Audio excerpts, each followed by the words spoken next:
ఈరోజు నరేంద్ర మోడీ గారు ఎక్కడున్నారని అమెరికా అధ్యక్షుడైనా, ఇంగ్లాండ్ అధ్యక్షుడైనా, ఆస్ట్రేలియా అధ్యక్షుడైనా వచ్చి ఆయనతో కరచాలనం చేసేందుకు ఉత్సాహం చేస్తున్నారంటే don't you feel that you are a proud Indian అనే చెప్పుకునేంత మీకు మనసు లేదా?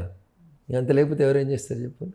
ఐఎమ్ ఎన్ ఇండియన్ అని గర్వంగా అబుదాబికి అయినా, ఆడిలాయిడ్కి అయినా, ఆస్ట్రేలియాకు అయినా, అమెరికాకు అయినా, సింగపూర్ పోయినా, మలేషియా పోయినా ఐఎమ్ ఎన్ ఇండియన్ అని ఇలా గర్వంగా చెప్పుకునే రీతిలో భారతీయులందరూ తమ ఛాతి 56 అంగుళాలు ఎదిగేంత గొప్పగా ఈ దేశాన్ని మలిచి ప్రపంచంలోనే అంత ఖ్యాతి తెస్తే ఇంకా ఆయన మీద కూడా పబ్లిసిటీ స్టంట్ అని మాట్లాడితే 20 ఏళ్ళ నుంచి పబ్లిసిటీ చేస్తారా?